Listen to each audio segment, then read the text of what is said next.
He's one of the biggest names in news, but now Bill O'Reilly is out of a job, fired after troubling allegations unearthed by investigative journalists. The Investigators starts now. Breaking news on CNN, conservative media's biggest star and the face of Fox News is out. 5 different women saying that they had been sexually harassed or there had been inappropriate behavior on the part of Bill O'Reilly. If it wasn't for that New York Times piece, it's unlikely that we would have seen such a result. A Bibb County town is in the center of a new podcast that is drawing nationwide attention. I only learned about all this because years ago, an antique clock restorer contacted me and asked me to help him solve a murder. I believe everybody has a story, but I don't believe everybody has a story that should be told on the radio. I'm Diana Swain. We're The Investigators. This is what we do.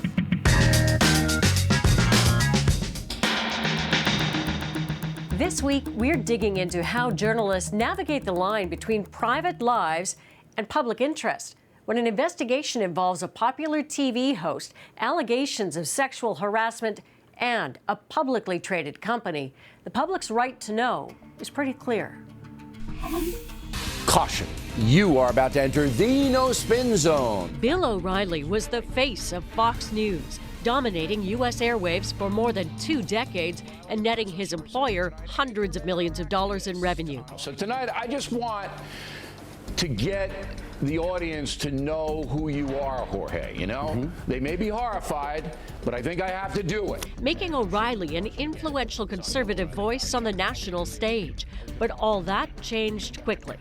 A New York Times report alleged that Fox News, and in some cases, its star anchor Bill O'Reilly, paid a total of $13 million over a dozen years to settle accusations that O'Reilly harassed 5 former female employees. Those revelations by investigative journalists have highlighted a history of sexual harassment allegations against O'Reilly. Now made public, the pressure was on Fox to get rid of him. Breaking news this hour, Bill O'Reilly is out. Fox News says the embattled host will not be returning to the network. That decision came this week, just 9 months after the departure of the network's chairman, Roger Ailes, who was himself accused of sexually harassing employees, including anchors Gretchen Carlson and Megyn Kelly. Hadass Gold is a media reporter for Politico. She's been following the impact investigative journalism has had on the O'Reilly story. So, Hadass, clearly Fox was aware of these allegations. They were involved in some cases in the settlements. They even renewed his contract recently. So why dump him now? Well, clearly it was the public pressure. As you noted, they had been aware of allegations against Bill O'Reilly since at least 2004, when a public case was settled with both sides saying that there was no wrongdoing. Now we know that was for $9 million. And it really was after the Roger Ailes incident, which came to the forefront because of a lawsuit filed by Gretchen Carlson, that journalists started to dig into the rest of Fox News and to see whether there were other similar settlements with other women. And as you noted, the New York Times published their investigative piece just earlier this month, where they just pretty much cataloged those women. And what happened was, you're right, that Fox News did renew his contract, knowing that this investigative piece was actually underway. But clearly they thought that it wouldn't have as much of an impact as it did. What happened, though, was advertisers started fleeing the network. There was public pressure. There were protests. And also you have to keep in mind one key thing, which is that Fox News parent company is trying to buy a bigger stake in Sky News and control it over in the UK. And the UK's media regulator has a fit and proper test, where if they determine that a company is not fit and proper, which is a broad designation, they could deny the deal. And that is a big part of why Bill O'Reilly was forced out. Let's talk about the role that investigative journalism and journalists have played in bringing this story to light and bringing it to a point where Bill O'Reilly's out of work. Exactly. It really, if it wasn't for that New York Times piece, it's unlikely that we would have seen such a result, because as we've noted, Fox News was aware of these settlements, or at least some of them, and people were aware of these allegations against Bill O'Reilly. But it seemed to have really taken a big investigative piece by an outlet like the New York Times, which has a big impact on the world at large, and then the public pressure that came out of it. Now, he has responded as one expects he would. Part of his statement yesterday read, "It's tremendously disheartening that we, as in Fox and O'Reilly, part ways due to completely unfounded claims. But that's the unfortunate reality many of us in the public eye must live with today. So he's clearly holding to this notion that these allegations were untrue, that the settlements were only an effort to keep them from being exploited in the larger public arena. And it also suggests he's not planning to go quietly. No, and Bill O'Reilly is not somebody who plans to go quietly. I'm sure that his separation agreement with Fox News has some confidentiality clause in it, but Bill O'Reilly is not a quiet person. And Roger Ailes, to this day, still denies also all of the allegations against him. Bill O'Reilly has said that he's only settled these cases to protect his children. But there is clearly a public perception, and there's enough of these women for both Roger Ailes and Bill O'Reilly that it clearly caused a problem. And also, beyond just the moral issue of sexual harassment in the workplace, you have to think about the corporate governance aspect of it, where even if there were settlements, even if they were somehow settlements for unfounded claims, as Bill O'Reilly and Roger Ailes have said, why were they not known? It's not clear whether investors were aware of these settlements. Some of them seem to have been done either by Bill O'Reilly himself. There's a lot of questions here about the reporting structure of Fox News. Hadass, thanks for your time. Thank you. Getting tips from viewers can often lead to big stories for investigative journalists. Sometimes those tipsters themselves become the story. And that's the case with S-Town, a new podcast from the creators of Serial and This American Life. I believe we have a genuine murder that's almost certainly been covered up. That's the voice of John B. McLemore, who approached journalist Brian Reed with his suspicions about a murder in his hometown of Woodstock, Alabama. The tip set off an almost 3-year journey that culminated in the release of S-Town last month. The podcast downloaded a record-breaking 16 million times in its first week. We have the poorest education. We've got 95 churches in this damn county. We'll have 2 high schools and no secondary education. The twists and turns of the story, which we won't spoil for you here, are clearly resonating with audiences. But the podcast is drawing fire, too, for its portrayal of life in a small Alabama town. So is it possible for journalists to tell a story about small-town America right now without coming in for criticism? So, Brian, let's start with what the podcast is about. Many people are familiar with Serial, which really focused on a crime, and it seems that that was the initial motivation here, but it sort of morphed into a look at the man who drew your attention in the first place. What persuaded you to move into that narrative? I mean, a couple things. I was always interested in John B. McLemore, who, you know, was the tipster in this case. He was an interesting person to talk to, and I would never have just done the crime story without talking about him too. He was just too fascinating of a person, and I enjoyed talking to him too much. And so he was always going to be a part of the story. But then as I got into investigating the crime, the initial crime that he'd contacted me about wasn't exactly what it had seemed at the beginning. And so my interest moved away from that. And then meanwhile, other things happened in the story that just seemed more, you know, important, that really changed the course of the story. Even the small part that we heard from him just before our conversation, you could tell that he's got, call it a love-hate relationship with his small town. And there's so much focus right now on how the news media in general has covered and illustrated small-town America, this kind of quick boomerang reaction to the allegation that it wasn't covered at all properly in the run-up to the election. Now has people saying, well, it's become, it's kind of an ugly term, but poverty porn, or it's redneck chic. How did you resist being pulled into that trap? Do you think you were? I mean, I don't think I was. I mean, many of the people that are in the story are not in poverty, so it doesn't even apply to this story. I think it's a weird framing that, I don't know. I think it speaks to the failure of the news media in general, that this is one of the only framings that can be brought on this story, which is not about that at all. It's about full people living interesting, complicated lives in a place in the world that happens to be in the South in America, and I happen to be from the North. And so somehow there's this very two-dimensional discussion that's imposed on something that I think is much more complicated than that. And does it suggest that we're in fact not moving the conversation forward because it is this kind of polar, okay, it's someone from the big city goes to a small town and has kind of an experience there, that we're still having the same kind of illustration of small town as we were maybe a year ago? I mean, I don't think that our show illustrates small towns that way. And I don't think our story is that. It's talking about individuals' lives, and they live in this place, and that's where their lives take place. And then some of the discussion, I mean, a lot of people are getting that from the story, absolutely. And I'm really grateful for that. But there's this corner of the media that, tends to frame it in this kind of north-south, liberal conservative way, which isn't our framing at all. So I don't know what that says, but it's certainly not what I'm interested in as a journalist, quite honestly, personally. And as a journalist, I mean, if any of us are doing our job right, we can tell a story about anyone. Everybody has a good story to tell. What is it about this guy in particular that you think is meaningful for all of us to hear? I mean, well, first of all, I believe everybody has a story, but I don't believe everybody has a story that should be told on the radio. That's a firm belief of mine. I mean, and that's a lot of the work we do here at This American Life, where my day job is sifting through the stories that we think are worth being on the radio. I mean, what John saw the world in a much more dramatic and fascinating way than many people do. And so he was able to draw you in with his descriptions of his town.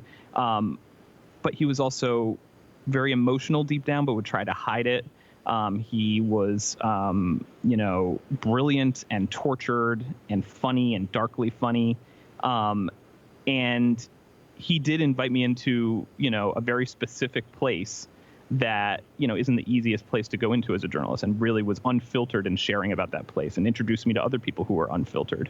So in that way, it was kind of just a journalist's dream, in that, he was just giving me his unfiltered opinions and gossip and things he was hearing about in this, town of a little more than 1,000 people in Alabama, and introducing me to people there. And, and things started happening. And so I'm grateful to him for that. Well, and it's already a tremendous success, as we said earlier, so congratulations on that. Thank you. I appreciate it. It makes it 100% easier if you're having a good, close relationship with your sister wives. Polygamy has inspired TV shows and movies, but in real life, it's remained illegal in Canada. Now it's being put to the test. It's an intriguing assignment. Meet a reporter on an unusual beat, digging into polygamy on both sides of the border. Just ahead. I'll constantly think and question myself. Plus, do financial advisors have to act in your best interest? What are 5 things we learned from investigative journalism this week? Our roundup is next. But first, Mitchell, he scored! It's that time of year when Canadians coast to coast are glued to their TVs, analyzing every play. And soaking in every word spoken about their hometown hockey heroes. So with all that scrutiny, you'd think the people calling the games on TV would be careful around microphones, right? You don't rip Dougie Hamilton, I will. Well, a few of the guys covering the Calgary Flames seem to have forgotten a cardinal rule in broadcasting. Every mic could be a hot mic. Does he have a f***ing brain? He doesn't. He's stupid. I don't know him that well. No, he's not an intelligent guy. You're Mr. Flame, so you probably know him better than I do. That tirade against Flame star Dougie Hamilton has now been shared hundreds of thousands of times. But it's not the first time someone who should have known better has been caught out by a hot mic. The young lady seems like a perfectly nice person. She's getting her award. What's he doing up there? He's a jackass. And so, a friendly reminder, if you don't want what you say today to be tonight's headline, don't say it around an open mic. Here are 5 things we learned this week from investigative journalists. CBC News learned more than 1,300 people have died with medical assistance in Canada since assisted dying legislation became law. The federal government passed Bill C-14 last June, while Quebec legalized medically assisted deaths in December of 2015. Former U.S. officials told the Reuters news agency a Russian government think tank developed a plan to influence the 2016 presidential election in Donald Trump's favor. American law enforcement agencies are investigating allegations that Russia interfered in the election. CBC's Go Public spoke to financial investment insiders who say weak regulations allow the industry to ignore clients' interests and push investment products like mutual funds that some customers just don't need. CBS News reported the FBI and CIA are hunting for the person responsible for leaking top-secret information to WikiLeaks. The website published thousands of documents last month that described the CIA's ability to penetrate cell phones and smart TVs. And CBC News was given rare access to two young men in Iraq who police say were members of ISIS. They told the CBC's Derek Stoffel they joined the group only to make money to help sick relatives. It's one of the oldest laws still on the books in Canada, the law that says you can only be married to one person at a time. But polygamy is back in the headlines this week, and that's caught the attention of an American reporter with an unusual beat. Do you understand the Charter's allowance for free association? Yes. Then you certainly ought to be able to understand the Charter's allowance for freedom of religion. That's Winston Blackmore speaking to the CBC's Fifth Estate in 2003, explaining why he believes he has a right to be married to several women at once. There were polygamists in the Old Testament. Blackmore, who for decades has led the breakaway Mormon community of Bountiful in British Columbia, is accused of marrying more than 24 women over 25 years. Residents of the commune have been on police and prosecutors' watch lists since the early 1990s. Blackmore and a former brother-in-law, James Oler, went on trial this week on charges of polygamy, a trial that will test Canada's 127-year-old polygamy law, one that's being watched closely both here and in the U.S. Nate Carlisle is covering the trial for the Salt Lake Tribune, a newspaper based in the state of Utah, which has itself been grappling with the legal and social questions raised by the practice of polygamy. There's so much intermarriage back and forth. In fact, Carlisle is the newspaper's polygamy reporter. That's his beat. So how does he approach such a unique and fraught assignment? So Nate, let's begin with how significant the issue of polygamy is that it's your full-time beat. Well, in Utah, we may have 30,000 polygamists. No one's really sure of the number, but the last survey conducted thought maybe the number was somewhere in there. And then, of course, there are polygamists in surrounding states. And this all raises a lot of questions, legal questions, also societal questions.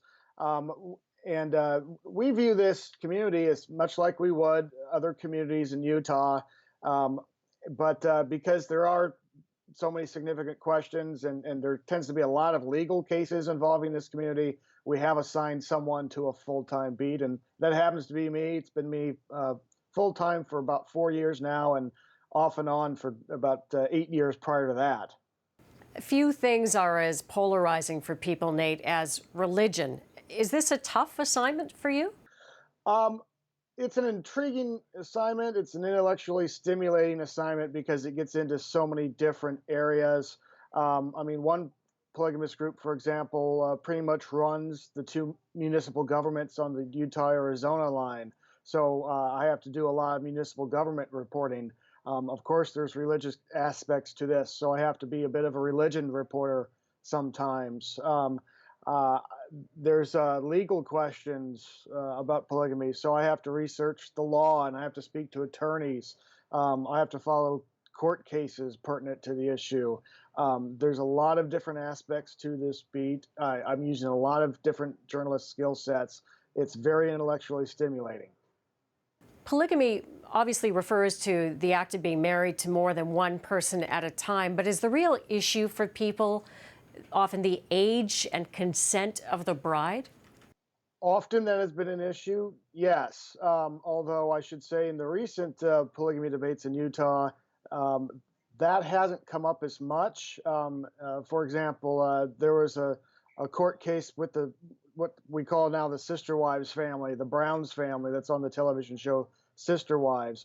They sued the state of Utah over its bigamy law, and one of the issues there was that there was no issue with underage marriage or any additional crimes. It was strictly whether multiple consenting adults can be married. Why is this case unfolding right now in British Columbia important to your readers in Utah? Well, there's so much intermarriage between the Utah group and the Canadian group. A lot of the evidence being used in the Canadian trial originates in the United States, originates in Utah. I mean, the RCMP investigators that are on this case have been back and forth to Utah and Texas, gathering evidence, interviewing witnesses. And also, this could be some precedents even for Utah. Thanks for talking to us, Nate. Thank you. Toronto's runaway housing market poses a national threat. Hard to escape headlines about real estate this week. After all, Toronto's housing market is red hot. But why should the rest of Canada care? My POV is just ahead.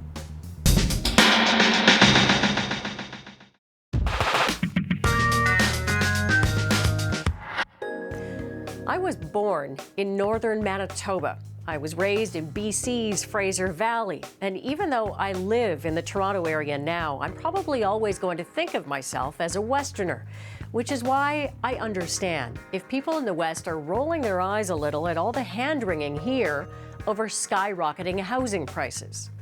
Ontario and Ottawa come together with the mayor of Toronto to discuss the city's hot housing market. As prices keep roaring higher in parts of the country like Toronto, home ownership is an impossible dream for virtually an entire generation. If you've been living in Vancouver for the past decade or in Calgary until the price of oil dropped, you're pretty well acquainted with rising housing prices. And it's not just high housing, it's astronomical rent too. There's been no shortage of stories about people out west with a job living in a van or a shelter because everywhere else is too expensive. Trust me, I get it. Boo-hoo, Toronto. But our colleagues at The National did a good job this week of explaining why it is a bigger deal right now here. Nearly 1/5 of Canadians live in the Greater Toronto Area. The GTA represents a huge chunk of the economy. And that's why what's happening here is about more than just one city. When the basic right of having a roof over your head starts to feel like a privilege, we have a real problem on our hands. And that's true no matter where you're from. I'm Diana Swain. We are The Investigators.